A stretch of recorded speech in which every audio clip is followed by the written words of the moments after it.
Good evening, everyone.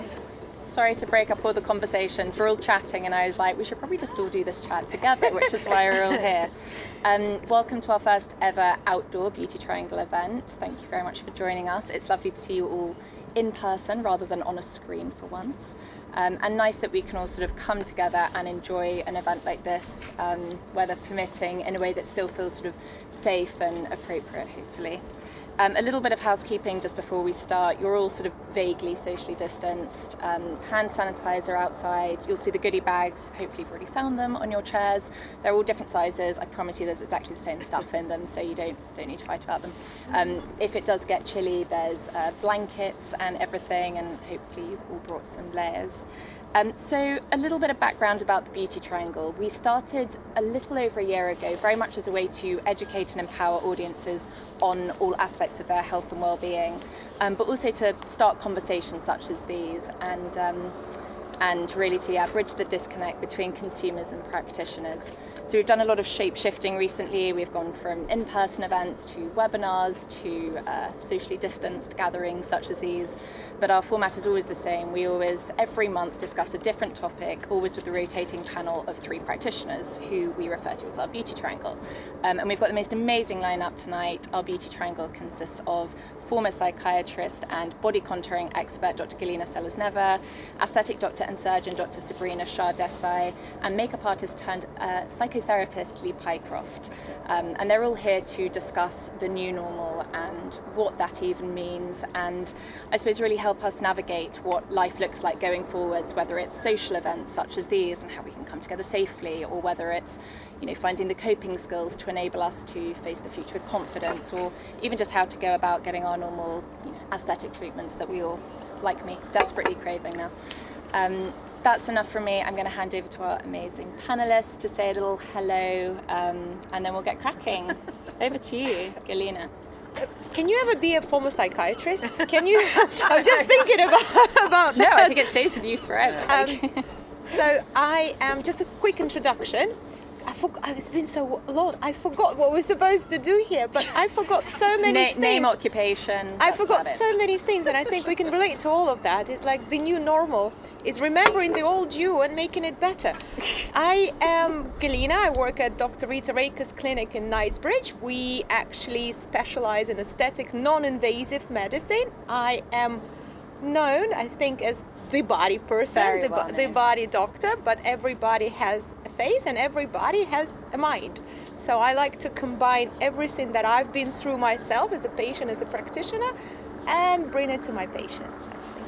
That's perfect. That's very neatly summarized everything. Thank you. Sabrina. So I'm an oculoplastic surgeon, and I love combining oculoplastic surgery with aesthetic non-surgical techniques, and I use a plethora of things for the face and neck, so I don't go to the body. I leave the body to Galyna, and everything above the neck and above, and I use a combination of different techniques, the buzzword being natural restoration. But I'd like to say that I was getting FOMO because I felt they're psychotherapist and psychiatrist, but I'd like to say I'm a surgeon who's also a psychiatrist, because a lot of aesthetics is actually understanding your patient's psychology and what they're hoping to achieve from the treatments, and whether you can deliver the sort of desired outcomes that they have. And sometimes when you get it wrong, you really get it wrong, and it causes pain on both sides. So I'd like to think I'm a surgeon psychiatrist. Honorary psychiatrist. Honorary psychiatrist. Yeah, well, I'm in good company, aren't I? Oh my God. Not much pressure, is there, ladies? So my name is Lee Pycroft. I started my career as a makeup artist and carved out a career over about 28 years and ended up working all across the mainstream glossies and with a lot of A-listers. And then I retrained as a psychotherapist, and as you'll hear when I do my piece, why that was. And I do events around linking the two, and I have a private practice as well, and I still dip into the makeup world too. So yeah, that's me. Amazing. Thank you very much, ladies. So we'll crack on with our first interviewee, Dr. Galyna, who, you've all now met, body contouring expert, amazing psychiatrist, still practicing very much so. But yeah, I think what Galyna has done very well throughout lockdown is to combine those two disciplines. And I think it's something you've always done, to be honest. You've always been very supportive and aware of the emotional psyche of all of your patients. So I suppose you continue to see a lot of your patients anyway during lockdown, even though it was sort of virtually. But how do you feel that, your average patient adapted to this sort of new normal? How did they cope? Coping is probably one of the abilities that we all had to jump on, isn't it? It's a strategy that we all had to embrace in order to get through. Or actually, first of all, we had to cope to go into the lockdown. Then we had to cope to stay in the lockdown, and now we have to cope to come out of the lockdown. So there's been 3 stages imposed on us, all of us. One of the reasons why I went into the virtual world of consultation, because I was struggling. And I am strong, and those who know me, I am pain in the ass, annoyingly positive. I'm sorry, I'm very open, but I get to the point where I know myself about this. Let's do it. I couldn't do it. I struggled. And I know that the psychological consultation that I very much, psych support I used to call it, jumped onto the virtual consultation was both beneficial for me and my patients. A lot of my patients started the journey into their body contouring treatment. It's a big step. It's a big step. If you have something, if you're a mummy who's been struggling for 5-10 years with her tummy, not being able to wear makeup, and then finally making that step, and starting the treatment process, paying the money, getting all your appointments done, and then boom, nothing. Vacuum of support, 0. So for me, it was a little bit of kind of holding my patients, but also holding on to my patients, because I saw the light at the end of the tunnel. The way the patient changed, I think, and it was interesting. From one perspective, I was getting a lot more, I have cellulite. Because finally, patients were sort of coming up with these. I have cellulite. You've always had cellulite. You never paid attention to it because you had other things in life to consider. You had your social life, to obsess about it. And now it's only you, your room, your mirror, and your inner world. And it was very difficult for some of my patients to hold on to the inner world in a positive way. Or I had patients that, we all have this one friend, we talked about it, that went into the exercise and the diet and came out of lockdown. We all have that one, annoying friend, and you kind of the look one at friend this. who actually came out of lockdown thinner than like. Not only thinner, I've finished my PhD during the lockdown, and you kind of sit there and think, oh my God, what have I done? Yeah. Have I managed? Am I enough? Have I managed my time well? But one thing that I think a lot of patients were telling me during the consultations, because they were committing to treatment in the lockdown, is to have that light at the end of the tunnel. Yeah, and to have that solution. In their Exactly. head it's a problem, and you found that Exactly. solution for them. To eat this banana bread, but actually it's okay because I know what I'm doing when I'm coming out of it. So that kind of hope was a massive part of the recovery or the transitioning out of the lockdown. Yeah, and because obviously you handhold a lot of your patients through these very emotional journeys as well, and you deal with women who are on treatment plans, courses of body contouring, skin tightening, whatever it might be, but they're at a very emotional junction in their life, or they're approaching a big milestone. And I think you're right. Those women who have suddenly had their treatment stop, how do you continue to support them, sort of emotionally, physically? Well, I think by open communications, by being open with your, yes, you have to, in a way, accept it. You have to normalize it. Yes, I know your treatment has been stopped. I know your journey, because your treatment is not coming into the clinic and coming out. It's your journey. And you are privileged as a practitioner, and I'm sure you agree with me. You are actually very privileged as a practitioner to be part of that journey. It's such a, forget about medicine. I'm sorry, but I hate medicine. I'm a doctor. I hate medicine. It's not about that. You are given the privilege, the trust, the privilege, you're seeing people in a very vulnerable condition as well. Exactly. I'm so sorry. Probably I'm the only one that patients come in unstripped. Yes. Are they in their underwear? And I do vaginal tightening sometimes without their underwear. they come in and they show it to me. Jackie, you know that you're a breast surgeon. They show their vulnerability. So you're already very vulnerable. So it was only a shifting from holding onto their kind of bodies to holding to maybe their tears or their marital problems or the children that are there. I don't have children, I have stepchildren and they're grown up. But I hear that having 3 under 5s during the lockdown was a bit of a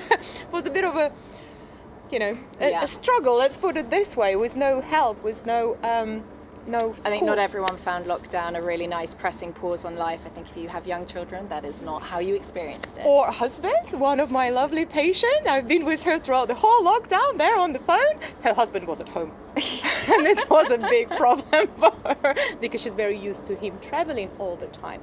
He's very used to him traveling all the time. So she probably never knew her husband before. And now, in 10 years' time, she's there. So I actually hold her head. Forget about her body. Who cared about that? It was her husband, that is the main concern in her life right now. So how do you manage it when somebody does have an issue that sort of stems from an anxiety over their body? Because you obviously see women on that entire spectrum. Some people who are just very into going to the gym and sort of keeping healthy, but also ones who, it's sort of tripping into sort of body dysmorphia. How do you handle that as an aesthetic doctor and a surgeon? Because mental health must be coming up so much more now that we're in a period of flux like this. Mental health, now we are officially out of lockdown, but it's not over. The COVID isn't over. The lockdown isn't over. The quarantine isn't over. The uncertainty is still there. And I told you, I still have patients coming into the clinic and we cry together. I might be the first point that they have seen where they felt relaxed, and it's also hairdressers and us, isn't it? It's the first time the people that you offload on that she was able to offload because she came into the clinic. I'm starting to do her tummy or her bum or her legs, and she's like, oh, that feels so good, and the flow goes. I think it's this. Again, I'm bringing back the coping strategies, but I'm sure you'll probably touch on that a little bit more. But I think honesty in accepting to yourself that I'm struggling, that's a big one. When you're honest with yourself. We are all very good. I can see, women here, they're all successful, they're all beautiful. You have the fashion style, I'm picking up a few things. Good, love your Texas, love the boots. So I'm picking up, but we are strong, isn't it? We're so used to be strong. And then suddenly, boo-boo. So being honest with yourself and accepting the fact that you might be struggling, that's the first step, in a way. That is almost sounding like AA meeting, accepting that you're an alcoholic is the first step. So accepting that you're struggling is actually the first step to recovery, in a way. And now that people are coming back into the clinic on a more positive note, what are the things that people want as a result of navigating sort of the new normal and coming out of lockdown? What are the treatments you're doing that are most in demand? So if we start from the body perspective, EM Sculpt has been absolutely key. I think not only for aesthetic reasons, but for health reasons. It is that muscle stimulation, or supramaximal muscle stimulation that you can't achieve in your, even at the gym. It's the most amazing machine. What is it, the equivalent of like 20,000 crunches I feel like I know in half an hour. Now. So from that perspective, you'll get serious abs from this. But also you get health because you as a woman, you are getting your core muscle tightened, and that the back, the posture, the back pain goes, even the tech neck, even that whole situation with the right posture, with the right core muscle is helping. And of course the inactivity during the lockdown has led to a lot of muscle being wasted. Let's put it this way, wasted. So we're seeing a lot of that need, not only to look after yourself from the aesthetic perspective, but also from the health perspective. Yeah, it's a fusion of those two things, and then I guess in combination with that, the sort of fat freezing and let's get the cherry on top. Well, we all want to lose weight after the lockdown. It's a nice combination, isn't it? You want to stimulate the muscles, but also sort of debulk a little bit. Well, 100%. I'm so sorry to say, and I'm one of those lovely ladies who banana bread suddenly never baked in my life, and then suddenly I went crazy on banana bread. What is wrong with banana bread? Obviously, there is a lot of comfort fooding about banana bread, and controlling the food was a very self-control element. So everything else in your world was out of control, but this was in control. Yeah, but did you try actually buying eggs at the beginning of lockdown? Like they were like gold dust. You need to know the right people. No, our On pub repeat. turned into community shop, so we were Yeah, very I lucky. loved that with lockdown. We were very lucky, and actually. I think There it are was some all things about in community support.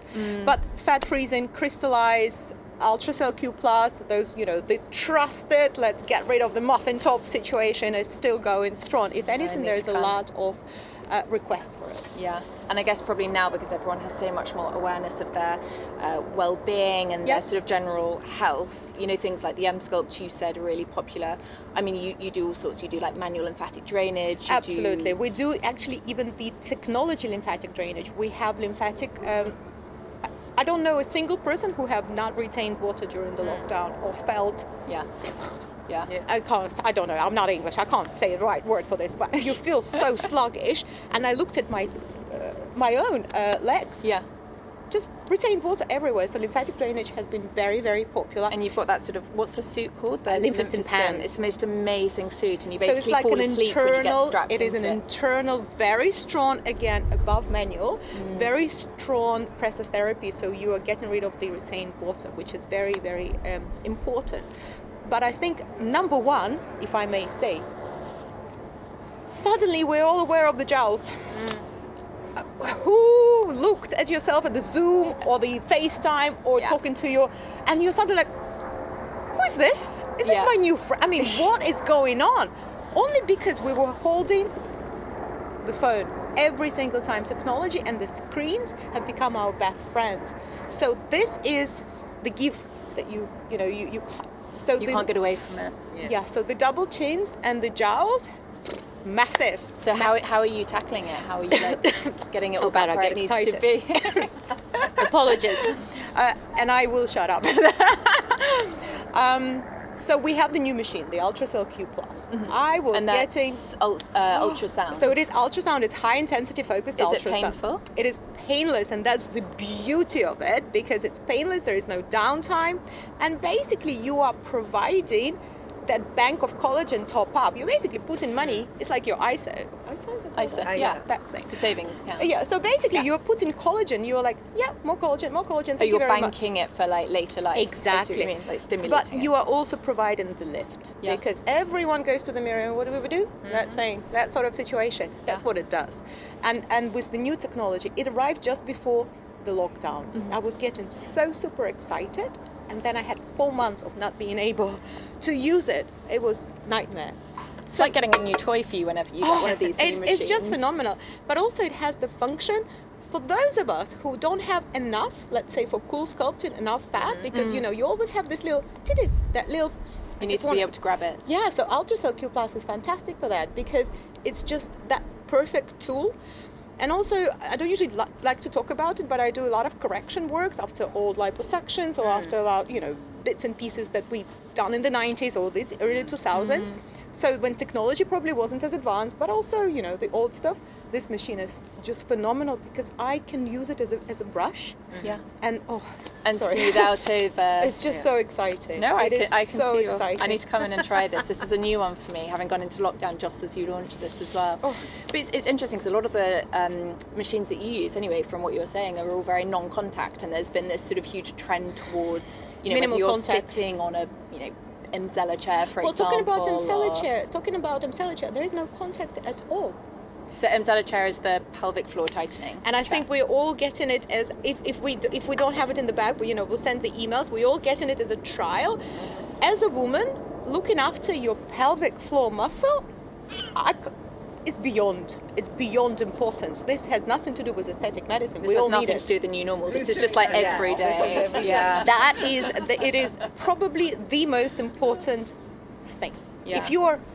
Even if you're a yogi, even if you are a Pilates teacher, even if you haven't had children. And even if you haven't had 2-3 children, because the most common thing is I get when I'm talking about pelvic floors, it's a real passion of mine. But if we get to the point, oh, don't worry, I had a C-section. There's about 9 pounds of a baby inside your tummy, and there's about 3 or 4 pounds of water, and there's straining, and there's not a single pregnant woman, forget about C-section or natural birth, pregnant woman who has not felt the pressure on the pelvic floor. So we don't even have to have natural birth in order for that situation to come out, and then it doesn't come, we all know how natural birth occurs. Even the weight of what you're carrying for 9 months is unusual for you. Yeah. So even if you don't have a problem, it is the prophylactic of incontinence, and I say this word very, very openly. It is called incontinence. It's a little bit of wee coming out, and it's not something that none of us, it is something that will happen if you don't train your pelvic floor muscle. As simple as that. And how does the Emsella work? You sit on the chair and... 11,000 Kegel exercise is the equivalent of what you're going to get sitting on the chair, fully dressed, keeping for your half mask an on. hour. Keep it. Actually, you are there in a private corner, so you don't even have to keep the mask on. You can be with a magazine. So this is one. Let's put it this way: it's called the happy chair. It has happened twice. Never to me. Damn. I mean, sorry, it was a man in the audience. I don't get that side of it. Now. I'm very jealous. But twice the patients did get that side of it. That's why they're in a private corner now. Yes, and at one appointment, Barbara, our manager, had to come to the patient in a very serious face and just keep it down. No, stop it. I know. By the way, I'm not trying to kind of get you to the clinic. Come on, ladies. It's the new port. No, but it is the pelvic floor and the magnetic energy that is actually immersed from the chair into the hammock muscle, that is basically your pelvic floor muscle, contracts it, whether you want it or not. And I'm sure that we all tried to stop midstream, whatever is advised, to kind of sit there while you're driving and try and, am I doing it right? I'm doing it right now. You Am actually I doing know it? how to do that though. Yeah. I mean, when does that come into your mind? Like just to stop and, I don't know, maybe it's just me. Luckily you don't have the problem. If you had the problem, you would have Googled it, trust It's me. fine, I'll have this in later life, I'm sure. But what happens is, after about 1 minute or two, no matter how hard your intention is, your mind wanders. You kind of start thinking, what am I doing later today? Okay, I forgot to buy this. Oh, how about, where's my husband? Your mind travels. And you can't sit there for 10 minutes unless you can, and then you deserve a monument on Trafalgar Square. Sit there, like with your eyes bulging, thinking, I'm going to do it now. And then for 10 minutes or 20 minutes a day, every day. No, that's intense. So much This easier just is to go and sit taken on your away happy from chair. you. That need is taken because the machine is doing it for you. It's a weird sensation. I mean, let's not. It is what it is. It's a weird sensation, but it's not painful. It is 30 minutes, 28 minutes, 30 minutes, and you have a course of it quite close to each other. And there's 97%. Is it like a day apart, a week apart? Well, I recommend a couple of days apart. Okay. But again, twice a week is good. Yeah. But 97% satisfaction rate, and 75, even in the stage that are advanced, when people are using pads. So I'm not talking about, a trampoline and a little week come up. No, I mean about advanced stage when people are using pads. 75% reduction in pad use. Those are some impressive numbers. Yeah, that's incredible. But more importantly, it's prevention. It's prevention of things that might happen. And in the clinic, we combine it with UltraFem, which is vaginal rejuvenation, nothing to do with design of vagina, forget about that. It's talking about, again, prevention in the same way as you think about skin tightening on your face, on your arms, on your tummy, your vagina, inside your vagina, the lips. That all can be, the aging process can be a little bit reversed, or at least slowed down. Maybe it's enough about vaginas. I think this is all part of positive body image. And as Galyna very kindly said, she has included a free trial for Emsella, and everyone's not actually in your goodie bag, but we'll send the emails and connect. Or just DM, You can all go and just have pop into the clinic. Try on Exactly. it. Sounds great. Amazing. Thank you. Very excited to get into the clinic and try that one. I'm coming too. Yeah, I know, exactly. We'll all be lining up. So our This next is like- speaker is Sabrina. As she's introduced herself, she's also the founder of Perfect Eyes on Harley Street. So I don't know if you mean, you're a real specialist in everything to do with eyes, whether it's surgery, non-surgery, complications. Have you? Oh, great! It all comes out of these events. And yes, as you said, a surgeon is also a psychiatrist in many ways. So you see women of all different ages, I'm sure you have continued to virtually. Do you think we've all dealt with the anxiety of sort of new life in the same way? And No, definitely not. I see two groups of age groups, that women have a really hard time when they have babies. Not only because of what Galyna said, what happens to your body physically, but it's a complete change in direction for a woman once they have children. because, suddenly they're not living for themselves, they're living for somebody else. And what happened in lockdown for my patients who were, in their mid-20s to early 40s, who had young children, they came out of it really stressed because there was homeschooling.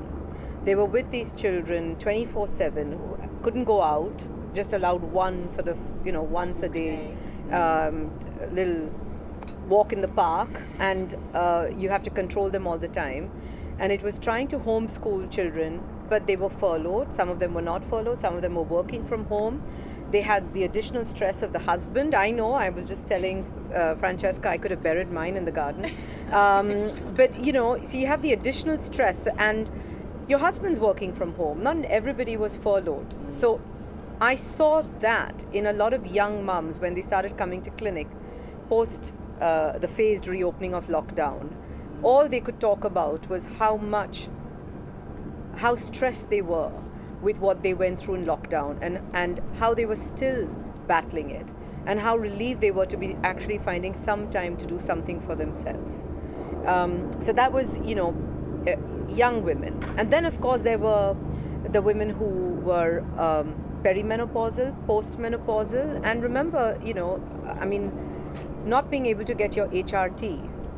And I'll tell you anecdotally, for me, I went into lockdown and I didn't realize my HRT was running out because it was just boom, I didn't have time to think. I was working full time, and 2 weeks into lockdown, I didn't have HRT.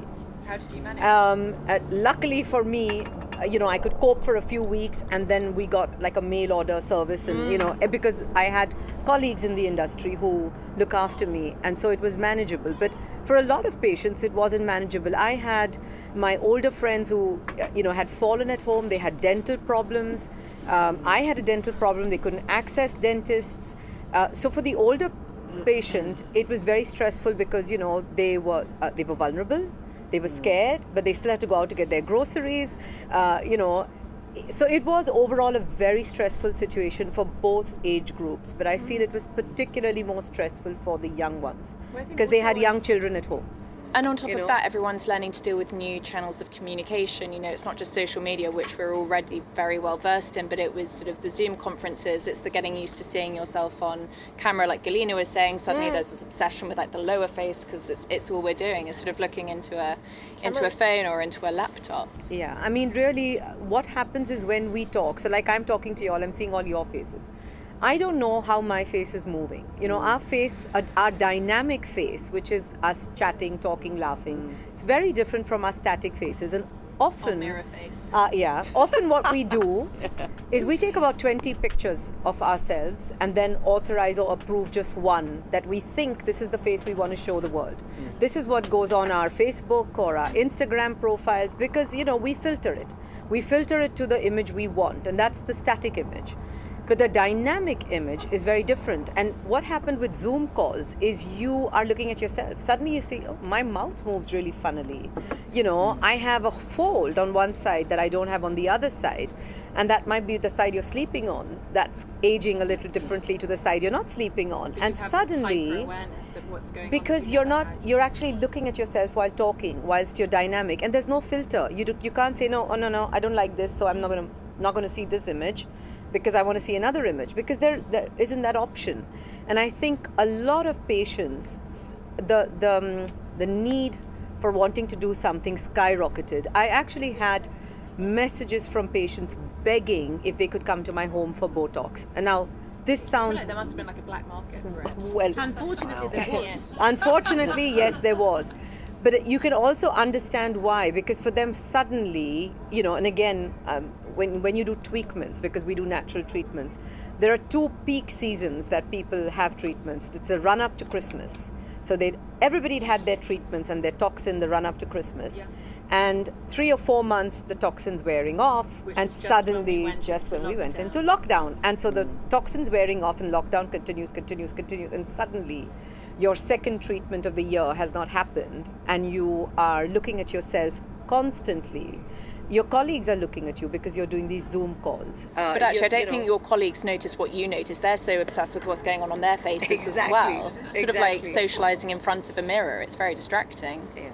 So, it's interesting. I've seen so many people, the demand for surgery has skyrocketed, Really? particularly for upper lid blepharoplasty. Because again, it's the mask and then it's what you're seeing. But two things. One was the jowls and one was the hooded eyes, because they felt, we see emotion through our eyes, and Yeah. we see tiredness and sadness. Not only through your eyes, but also your mouth. So one of the things with the jowls, and certainly as somebody whose muscle here, it's called the depressor anguli oris, works over time. This is one of the aging changes that happens when you get to be in your, late 40s, and I'm 53. And if you're, when you're smiling, you don't see it. But when you're not smiling in your passport photograph, you'll see that the angle can of the show it. mouth, yeah, No, goes, stop it, you goes don't. down. I do But know. that muscle actually pulls the mouth It down, doesn't pulls it? the mouth down, and it's connected very to your depressing. neck. So at rest, what you'll find is, you look like this. You look sad, or am I allowed to say the resting bitch face? And essentially that's what I found people were really upset about, because suddenly they weren't be able to see their happy face. All they could see was a sad, tired-looking eye area when they wore a mask, but when they weren't wearing masks, when they were on their Zoom calls, they could see a mean-looking mouth, a tired-looking mouth, tired-looking eyes, hooded eyes, and it suddenly made them feel very depressed, very self-conscious, and they felt motivated enough to do something about it. And luckily, because they had nowhere to go, so no restaurants, and I realized in lockdown how much money I spend On just on eating out. just eating I out, agree. shopping, movies. It's a constant roller coaster. I live Yeah. off that buzz of entertainment. Yeah, and I realized my family lives off that buzz of entertainment. Suddenly we were all at home having to entertain ourselves on Netflix. But not spending cook, any money. Not spending any money. And so suddenly they found this pot. No holidays. That's another huge hole in my Yeah. budget. Travel, but they couldn't go anywhere. And so suddenly they have this pot of money. All their travel plans had got scrapped. Airlines were giving them refunds.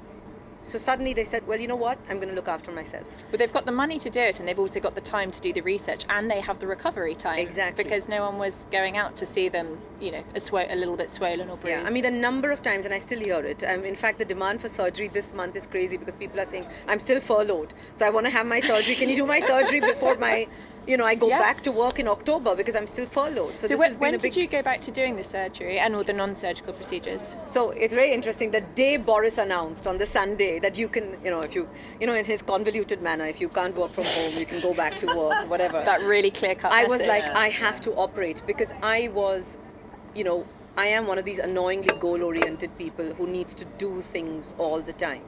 And I just went stir crazy sitting in lockdown at home, not being able to go out, not being able to do stuff. So I was chomping at the bit to operate. And my patients couldn't wait. We had a waiting list. We actually had a 6-week waiting list. I'm not surprised. When we reopened, for people just wanting treatments and surgeries. Like we counted how many weeks of work this is. And I think the first list that I did was when Boris said, yes, it's fine, you can do elective work. That was not cosmetic. Yeah. Okay, so we started off with the droopy eyelids, the 'Cause skin that's still like cancer a work. functional thing. So the functional work, we started that off. That was the 2 weeks. That was the end of May, the last 2 weeks of May. I was doing functional work, and then 1st of June, boom, it was like, yeah, okay, medical aesthetics can do stuff. So the hospital started opening up for blepharoplasties and things like that. And how are patients about returning to the hospital? I mean, are they anxious about being in that environment now? So I think we worked very hard to reassure them. I think they understood that there were strict infection control policies. We educated them. We kept them up to date about what we were going to do beforehand. So I don't think they had that anxiety coming into the hospital. Also, when we reopened, it was fantastic because everybody had been at home. Nobody in the community had really got exposed to COVID. So actually, the first 6 weeks back was great because everybody had been at home and they were just coming out just for their operation and coming back. So we Exactly. told them, you had to isolate for 14 days before you could come to the hospital. And I bet people were so much better about using the right skincare. Before you do a procedure, I'm sure it's about getting the skin into the right sort of condition, and actually having all that time at home to do your face masks and all of that must have been amazing for you. I mean, it was, to be honest, a lot of people went into skincare in a big, big way. A lot of my patients who perhaps they weren't even talking skin with me before, suddenly started listening about supplements, nutraceuticals, how they could support their immune health, how they could support their skin health, and they suddenly started taking the time to do that. And I actually, when I say I was not working during lockdown, once a week I was doing a virtual clinic, so I was still working all through lockdown. I feel like you were doing even more virtual. Like, yeah, you were really doing. Yeah, I mean, well. I was doing Instagram. I was doing a lot of educational stuff on Instagram because I was bored. I thought, I would have really buried my husband in the garden if I wasn't working. Yeah, but it was very interesting, and so it's allowed, us, my patients, to become more open about the conversations on how they can optimize their own health, wellness, how they can optimize their skin, what kind of treatments they can have, and also, interestingly, the shift to more long-lasting treatments rather than just, before it was known, I don't want surgery, I just want filler, or I just want, thread lifts or something like that. And now they're like, oh, we don't want to keep coming back to the hospital. We don't know when we never know when the second lockdown is going to happen, or, the second wave. And so they're like, in, just do out, it all, we're happy, a long-lasting thing that will give me 10 years without a problem, upper lid blep, very, very popular. I can see that. I mean, do you think you'll continue to do the virtual consultations? I mean, a lot of surgeons I've spoken to say it's no replacement, obviously, for seeing somebody in the flesh, but for you, is it something that you'll continue to offer as even a pre or a post consultation sort of service? So interestingly, I'm paperless. My office is paperless. We do everything electronically, and I had moved to virtual follow-ups for my surgical patients. So the entire week after their surgery, we hold their hand virtually.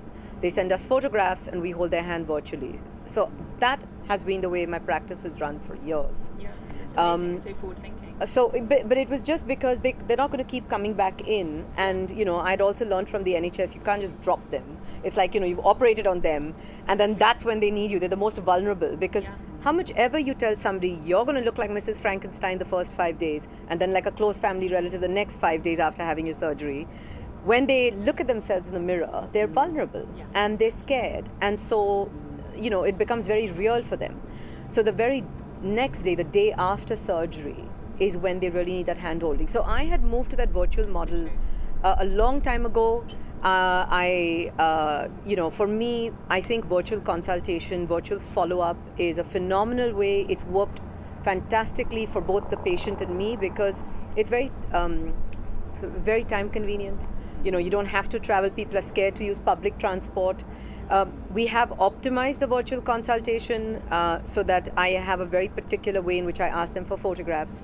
They fill up all the forms electronically. And if you don't send me the photographs that I need to be able to assess you, there's no point doing a virtual consult. But a lot of people are saying you go into the clinic now to have the clinical work and everything else you were doing virtually is just to support that. Yes. And it's probably how we'll continue to do things, I'm sure, going forward. Yeah, I mean, you have to be careful with Botox. The GMC doesn't allow you to do remote consultations for botulinum toxin injections. So, but patients will bring that. It's hard to have an aesthetic consultation without somebody asking you about Botox. But you have to sort of declare that, look, I'm having this conversation with you, but it's not really, a valid conversation. This is something that we'll do face to face when you come in for the treatment. But you give them a treatment plan. You send them consent forms. They're able to think about things. You send them a summary letter. And I think they had the time to reflect on their journey, on their aesthetic journey. And I think they're more likely now to invest in it because they're not really investing in other stuff and they're seeing their face constantly. And I suppose for you it's so much easier doing all of this without a face mask as well. Yeah. The wonderful thing about visor here, I mean, the PPE that you guys are wearing at the moment is extraordinary. Or is this just what you wear on the street? We've been wearing quite a few of PPE, especially in your case, way before the lockdown. So actually, for us, there's some change, scrubs.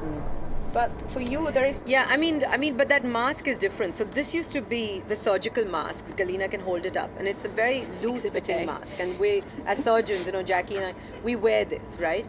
But it's nowhere near the new mask we have to wear. So I actually wear one of those 3M respirator ones, which are very, very hard to breathe through. And you get dehydrated. So, I make sure that I'm keeping myself hydrated, but I also get acne around my nose with it because there were 34 degrees Celsius days of course. where I was operating and it was you could really, I mean, my nose was, feeling it, but I would go off and have a hydrofacial. I would get all my pores clean. I have it in clinic, so it's great because I was getting, work to look after my own skin. But that's something that so many people have struggled with, the acne and the breakouts that are coming up just from wearing masks all the time now. Yeah. But, just looking after your skin, good skin care, having regular facials, which you can now. If you go to proper clinics, they're wearing PPE, they're maintaining the infection control policies to keep you safe. It's very safe to have these treatments and look after yourself. So and I think it's as a good patient, time. you feel reassured to see those steps being taken. Super amazing. Thank you, Sabrina. Lovely speaking with you. And our final speaker, Lee Pycroft. So Lee, as she's mentioned, is a makeup artist turned psychotherapist. I feel like you've worked with everyone, celebrities, war veterans, you've said to me, people who've been through traumas. I mean, how did you make that transition from makeup artist to psychotherapist? It's an interesting one, actually. So, as I was saying, I sort of carved my career out across the mainstream glossies and ended up working with a lot of A-listers because they seem to be the ones on the covers of magazines. And I was working at a very high level and away a lot, and I had 2 kids, and I became a single parent and went through a series of my own challenges and found it really difficult to deal with. And I remember watching, actually the turning point, watching a TED talk one night where this person at the end of the talk turns around and says, "What do you hold in your hands that you can give away?" And it was at that time, because I was in a sort of cycle of depression, that I thought, actually, I have all these skills, all this network. And I went down to a women's refuge that Christmas, and I worked with a woman who had been through this, awful trauma.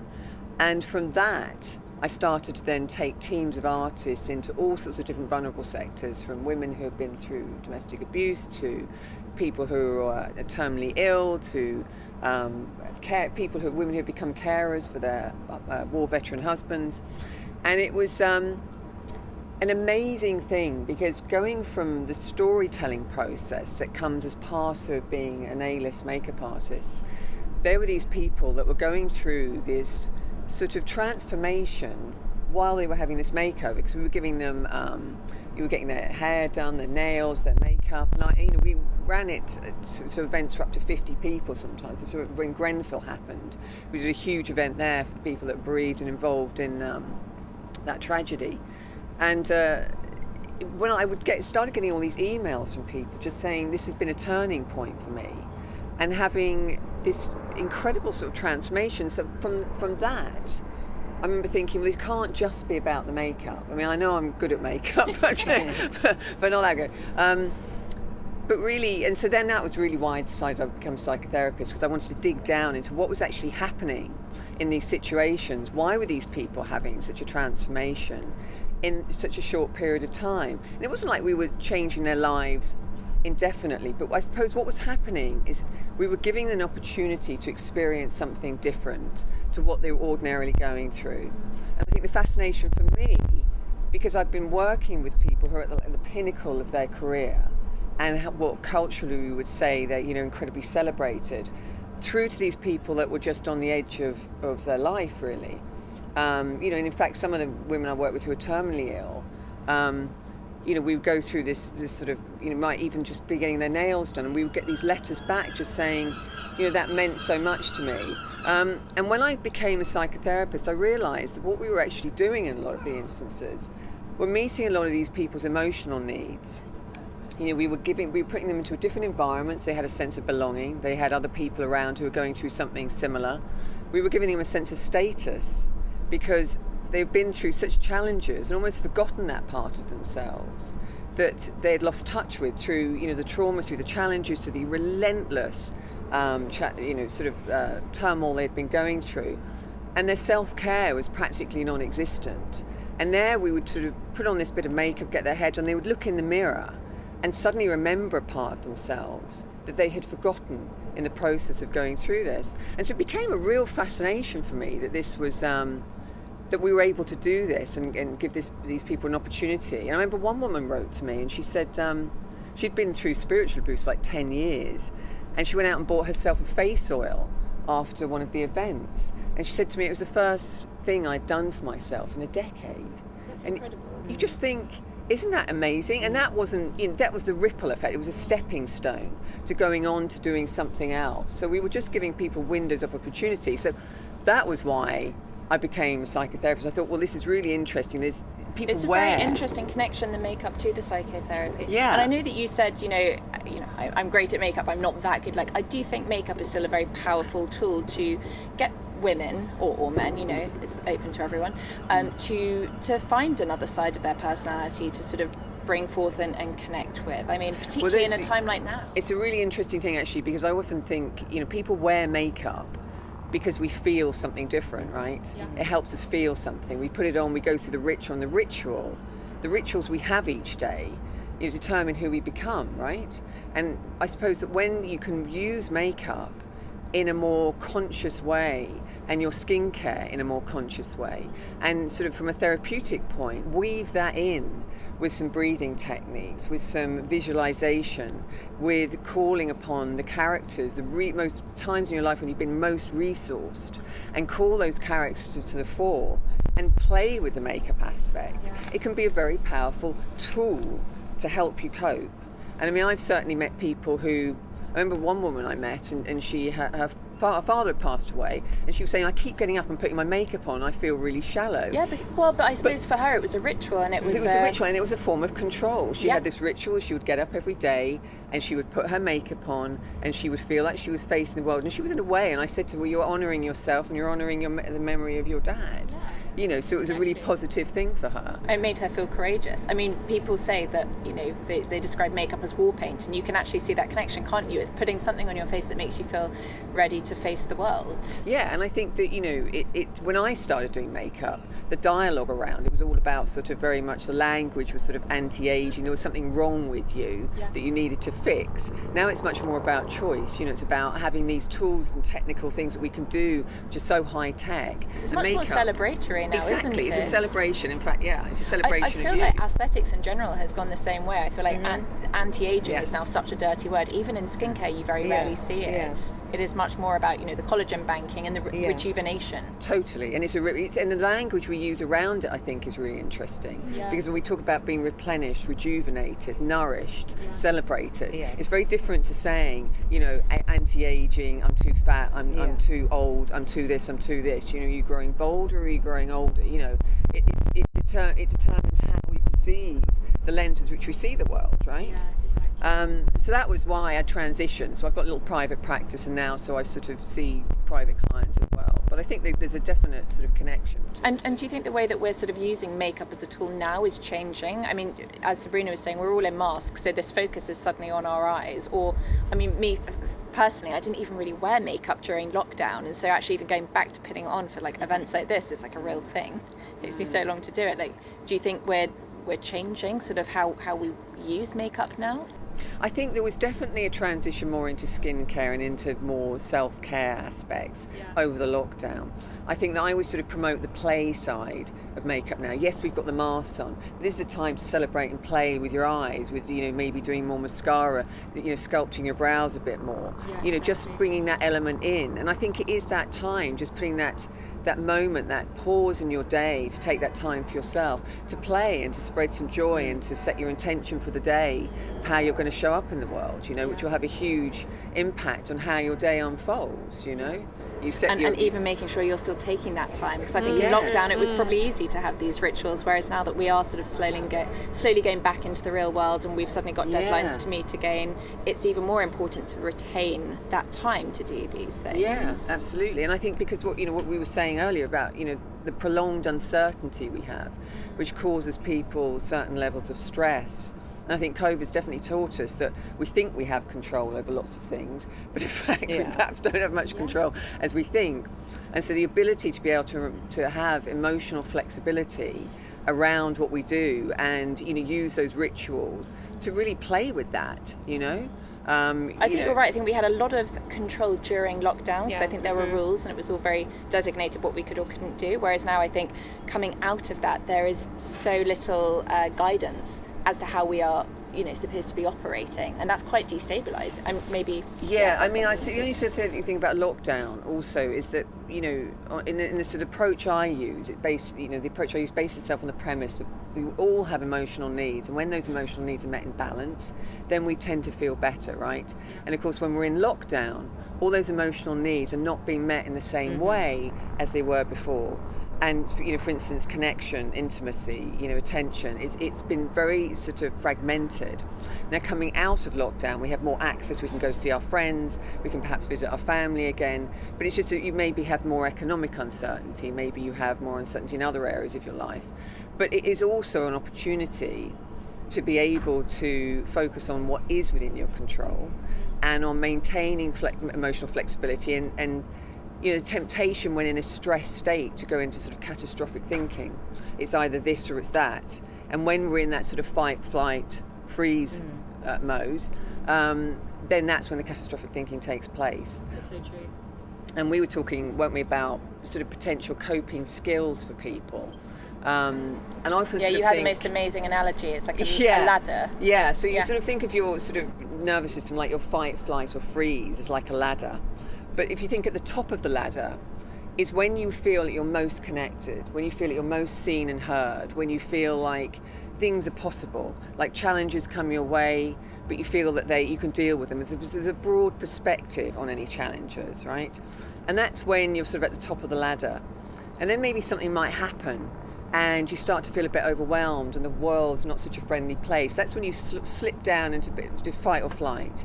You're a bit triggered, you're a bit set off. And then down the bottom of the ladder is like your freeze response. Now that in its sort of most amplified state might be a depressed person who's taken to their bed, right? But you can go through this on micro levels throughout the day. It might be you might hit a phase and think, I've just had enough, I can't cope with anything, I'm done with all of this, and just sort of, take to your bed and shut down. Sometimes it is the only way. You're just like, tomorrow we'll be better, reset, and go to bed. Yeah. And it's really I sort of describe it as having a map of what gets me to the top of the ladder. What is it I need to be there? Who do I need to be around? Who do I need to speak to? What helps me stay and get to the top of the ladder? When I'm in sympathetic, when I'm in fight or flight and starting to feel overwhelmed, what will help me then just get back up to the top of the ladder? Or indeed, if I'm down the bottom and I'm in like the freeze response, I'm just like, that's it, I'm done, I'm zoning out, I'm not having anything else, I'm done with everything. It's really interesting. I know that I've seen that in myself, and I will physically be incapable of even stringing a sentence together. Even having a conversation, that for me is the freeze. But I've seen it happen with other people. Some people just want to run away and get out of a situation and go to bed, as you say. I think it's really interesting when you can kind of have that analogy of the ladder. It creates an awareness of where am I? Because it's not the goal is not to stay at the top the whole time. It's to achieve the flexibility to be able to move through them with more ease, and so I think that when you're in sort of that place where you're in catastrophic thinking or you're in fight or flight, you can't think straight because you've blocked off access to that sort of logical part, then you have a map that you can come back to and say, okay, what helped me before? And literally, if people who are visual, for example, they can have it written down in colours, and it's you can have it there to sort of lead you back to where you need to be. And is this a technique that you give your clients that you see as well? How to you show them how to identify? Definitely. And they found it incredibly helpful because it just gives them sort of an idea and creates that awareness of where am I? What do I feel?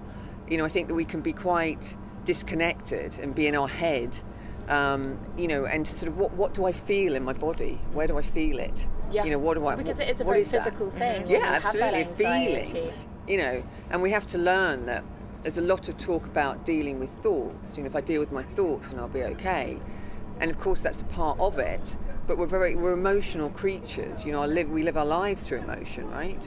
So you have to learn to calm the emotion and then deal with the thoughts. And often, once the emotion's calm, the thoughts will become clear anyway. Right? You'll see you're in catastrophic thinking.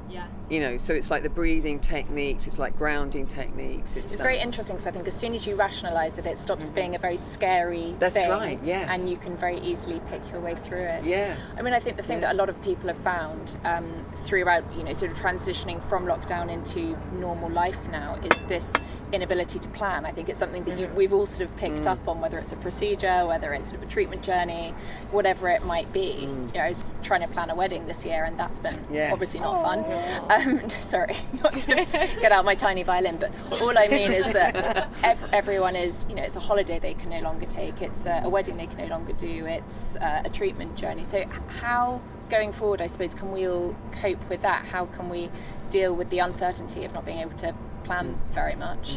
Do you know, I think again it's going back to what is within my control, and I think as culturally, you know, because we celebrate achievement and success in a certain way, I think that setting yourself very small, positive and needs orientated goals that will help you get a sense of connection, will help you get them to need for attention met, to give and receive attention, to help you get the need for status, but do it in small ways that will help you start to get small wins, you know, and small wins can build up to be big wins. Well, I suppose it's breaking down an insurmountable mountain into small little tasks. Exactly. And I think, you know, it depends very much on the personality type and the way you're working and who's in your world. But certainly for people who are struggling with anxiety, who are struggling with depression or just overwhelm, you know, it's being able to just scale it back down, because we don't really celebrate rest and restore in the same way that perhaps is really helpful. Because it's that rest and restore that allows us to consolidate information that we've absorbed, to come up with new ideas, to daydream, to get enough sleep, you know, to nourish our bodies, you know. So I think that just scaling it down a bit, and I think that because we're so status driven, I think in our society, just what else can I do that can add value to the world and add value to the people around me that isn't perhaps so status led, that, you know, if I'm wearing the right shoes and the right dress, then that makes me better.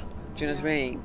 You know, so I think the small needs orientated goals, you know, the breathing techniques, you know, having your rituals in place, when you're going through a beauty ritual, I always sort of say to people, you know, focus on the texture of the product, you know, breathe from your diaphragm, make your out breath longer. As long as it's 2 counts longer than your in breath, then you're going to be commanding your parasympathetic nervous system to go into a state of relaxation. It's sort of like mindfulness, isn't it? It's being very present in what you're doing, it's being very noticing present. Feelings, you know, sensory products. Exactly. You know, that maybe, you know, have an aromatherapy element to them, or a scent that you really love. You know, and closing your eyes and taking yourself off to a safe place that you associate with tranquility and calm. It could be a beach somewhere, it could be a memory from your past where you've remembered a time where you felt resourceful or deeply tranquil.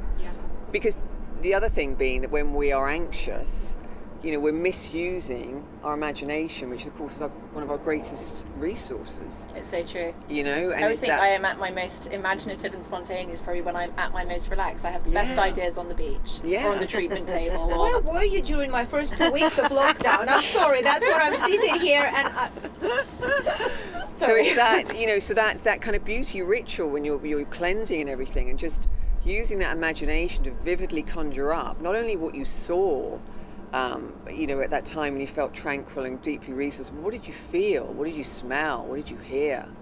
You know, really getting back into yourself. Yeah, and you know, feel it in your body, because one thing I know in my therapeutic work is if someone's sitting in front of me, they have often forgotten how resourced they are.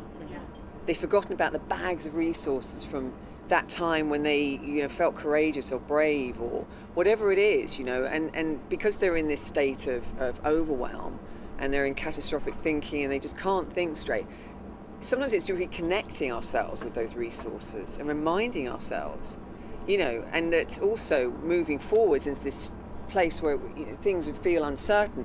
You know, you can feel uncertain in this hand and you can be courageous in this hand, and they can collaborate together. It doesn't have to be either or. That's true. You know, they can befriend each other. And I think that is also the other thing about waffling on and on about befriending ourselves. You know, when we are, you know, I think that women definitely can be quite punishing towards themselves with, you know, the way we should look, the way we should be achieving, and I think that gentleness of spirit with ourselves, and of kindness, tuning into what do I feel right now, what do I need, you know, what would help expand my window of tolerance in this area a little bit, but not that much. You know, just do it gently. you know, and that kindness towards ourselves. You know, and to remember, you know, and that helps us reconnect us to all those resources, I think. It's true. You know? It's very powerful. I need to remember all of these things. Thank you. I'm glad we've recorded this so I can watch it all back again. Well, I think that very neatly summarises our entire evening. God, it's dark now. I've been focusing on you guys But it's so still much. warm and it hasn't rained. I know. How Thank lovely God. is that? Thank you, weather, for holding out the one day of non-rain. But yeah, I guess sort of listening to all of you speak individually, you know, I think it's very much the case that the world will continue to shift and change, and you know, who knows if there'll be a second lockdown or how we're going to continue to navigate things. But I mean, everything that each of you has said very much suggests that it's just about having a plan. It's about having a way to make ourselves feel safe, you know, and whether that's having a virtual consultation instead of going into the clinic, or whether it's having your coping skills, or you know, finding the right practitioner in the first place. I think we all just have to make ourselves feel safe and be adaptable and flexible and spontaneous as well. We've got time for any questions if everyone is warm enough to stay. If you do need to scoot, then please remember your goodie bags. Sabrina arranged some amazing skincare in there. And also there's the Emzella chair trial, the happy chair, for anyone who's brave enough to try it. Happy. Did anyone have any questions before we wrap everything up? Everyone's just like shivering and like... What's your expertise? Do you see patients, because you obviously have a beauty background, is it more people in terms, do you mostly have women with, I don't know, struggling with their bodies or things like that, or do you have all kinds of patients? All kinds of people, and you know, and men as well. You know, so it's a real sort of cross section. I mean, I sort of use my beauty platform as a way of dispensing these tools into the sort of broader public, and I run events where I'll sometimes merge the two.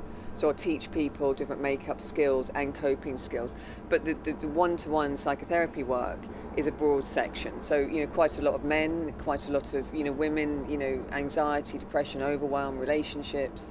You know, so it's not, funnily, you'd think coming from the beauty background, I'd have people flocking with that, but no, it's, you know, trauma, often unresolved trauma. So yeah. I bet you're seeing so much more with, you know, sort of mental health and sort of previous traumas coming up now as well. Yeah, I mean, definitely, because, you know, things that perhaps, but emotional states and behaviours like anxiety, for instance, might have felt it was dealt with and they were coping, but then through lockdown, because of the emotional needs are not met in the same way, then sometimes these things come back to the surface, and someone who might have been dealing with a trauma and sort of finding ways to cope, all of a sudden it becomes too amplified. So, you know, we'll deal with that with specific techniques to help resolve the heavy emotional tag associated with the trauma, to help sort of distance the person from that feeling. So yeah. Did you have something to say? Did you I have just a question? First of all, you're fascinating, and so are you. And I'm just very privileged. Thank you so You're much, very Francesca, fascinating. to We're all very actually privileged. come, just be listening to this, because Yes. I'm recognizing myself on so many points. But I just wanted to say something. Everything in me is kind of bubbling to say it. The lockdown has taught us so many positive things about ourselves, because we've just concentrated, all of us, we've concentrated on the negative sides. But there's been so many, personally in me, through the negative sides, so many positive moments that I had, positive things that I've learned, because you touched up on this a little bit, how to control myself better, to have more time, to do more skincare, so have more many self-awareness. self-awareness, to be able to cope better. So there's been lockdown is plus and minus. Yeah. And there's been, I'm sure, if you look deep into how your life has changed, or how you are transitioning, on what kind of person you are now, there's been so many positive things. So I think it just deserves to be mentioned, that the lockdown is not necessarily, or has not necessarily been, a fully negative experience. No, I think a lot of people have found it, and you've got to, obviously take it with a pinch of salt. Not everyone had a very easy lockdown, but I think a lot of people are able to identify the silver lining they found.